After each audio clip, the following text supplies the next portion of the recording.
toda periodización es una especie de recorte simbólico más o menos arbitrario, vamos a decirlo así, que trata de no serlo, pero bueno, el proceso histórico es un proceso continuo.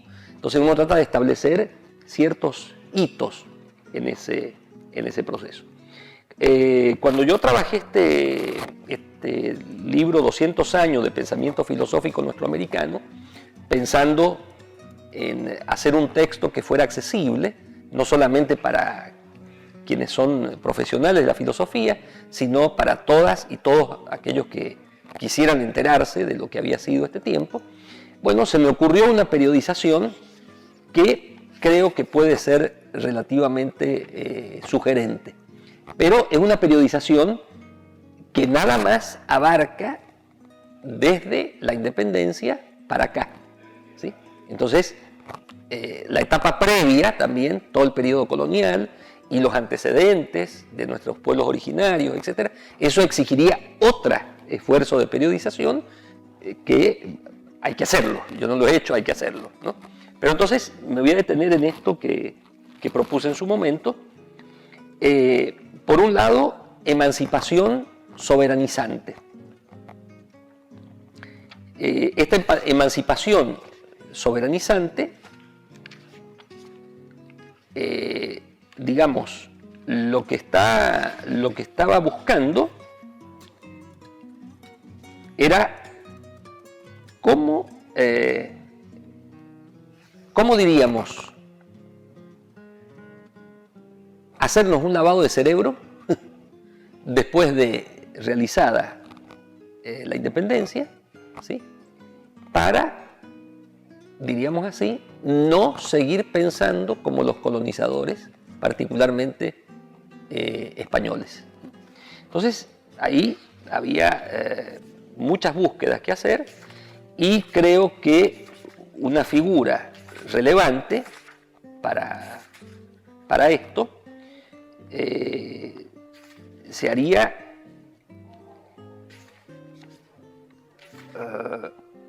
básicamente, yo diría básicamente, aunque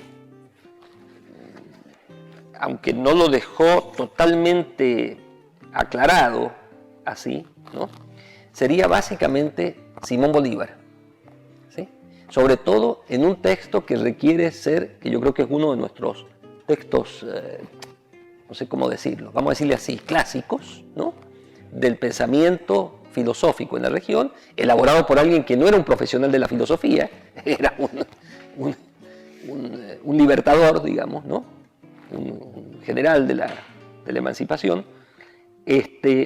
pero que escribe, cuando fracasa el primer intento, lo que se va a conocer como la Carta de Jamaica. Entonces, revisar la Carta de Jamaica, que no tiene que ser vista como catecismo, sino como un texto que exige reflexión, creo que es una lectura básica. Bueno, después de esto, pedagogía cívica, que es este momento que mencionaba recién, donde se intenta, diríamos,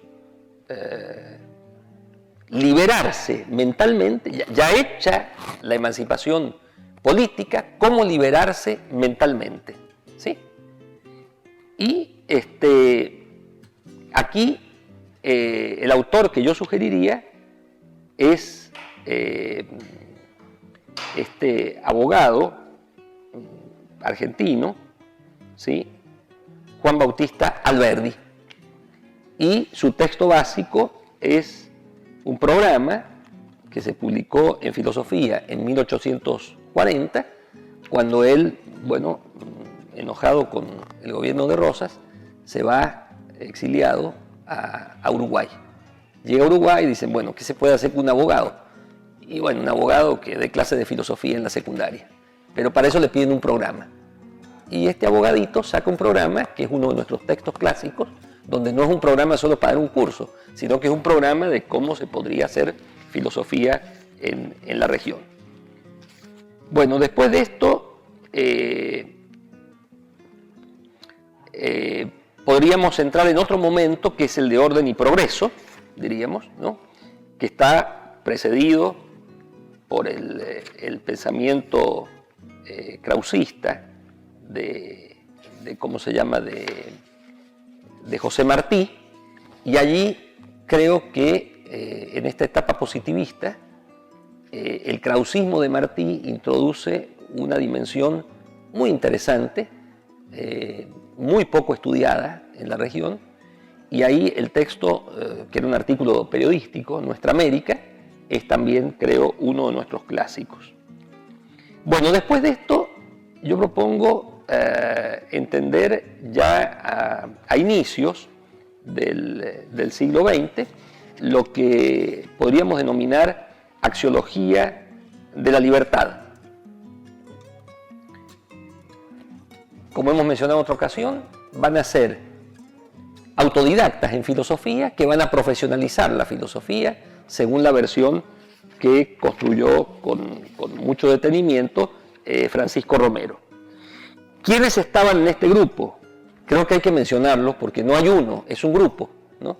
Y ahí estaban Antonio Caso y José Vasconcelos en México, Carlos Bá Ferreira en el Uruguay, Alejandro Korn y Coriolano Alberini en Argentina, Enrique Molina Garmendia en Chile, Alejandro de Ustua en Perú, Raimundo Farías en Brasil y Enrique José Barona en Cuba. Entonces, estos son autores, ¿sí?, fundamentales para ese momento. Después de esto viene la profesionalización o la normalización profesionalizante, como yo le llamé. Y aquí, bueno, creo que todo está resumido en 3 líneas de Francisco Romero de 1935 y que las voy a leer.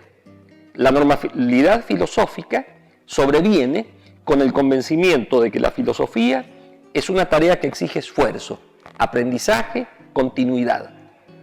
Cuando ralea la especie de los que dicen al especialista delante de una taza de café, ahora que tengo un rato libre, explíqueme lo que es y por dónde va el pensamiento contemporáneo. Entonces, aquí irónicamente Romero dice, bueno, ya la filosofía no puede ser, es una charlita de café, tiene que ser una formación teórica, académica, profesional, intensa, etc. Bueno, eso ya hemos mencionado también las dificultades que eso ha creado, ¿no? Después de esto, una siguiente instancia de peso a nivel de la filosofía desarrollada en las universidades, en nuestras universidades, fue lo que yo he denominado filosofías para la liberación, es decir, algo sobre lo que vamos a desarrollar con más cuidado posteriormente. Esto finales de los 60 y sobre todo en los 70 del siglo pasado. Posteriormente,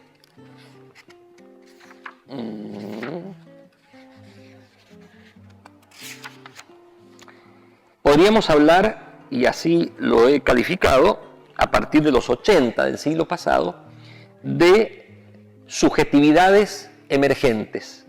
Es decir, empiezan a aparecer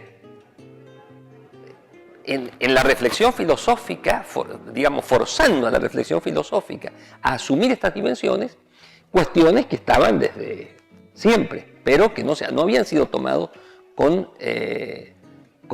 diríamos, la seriedad y el rigor que merece ese tipo de reflexión. Y me refiero a la filosofía de nuestros pueblos originarios, a la filosofía de nuestra tercera raíz, a la filosofía elaborada por mujeres. Siempre se pensó que las mujeres no tenían nada que ver con la filosofía, sin embargo, está clarísimo la cantidad de aportes e incluso yo diría la ruptura epistemológica que propone la dimensión feminista, ¿sí? Y esto creo que requiere de un trabajo acucioso. También en esos años surge toda la rediscusión de las identidades, de la interculturalidad, de la posmodernidad, del poscolonialismo, etcétera, que son discusiones que también siguen abiertas hasta ahora. Y bueno, finalmente, y no tanto como ya un hito, pero sino más bien como una tarea pendiente que sigue abierta hasta hoy, yo denominaba aquí un último momento, diríamos, pero que, insisto, no es de cierre, sino de apertura todavía, ¿no? De trabajo pendiente, que es filosofar para contrapoder. Es decir, cómo el filosofar puede ayudar a la construcción de un contrapoder, es decir, de un poder que cuestiona, digamos, los poderes fácticos establecidos, pero no simplemente por cuestionarlos, por rebeldía, sino porque hay la necesidad de hacerlo para que verdaderamente los derechos de la gente se hagan efectivos.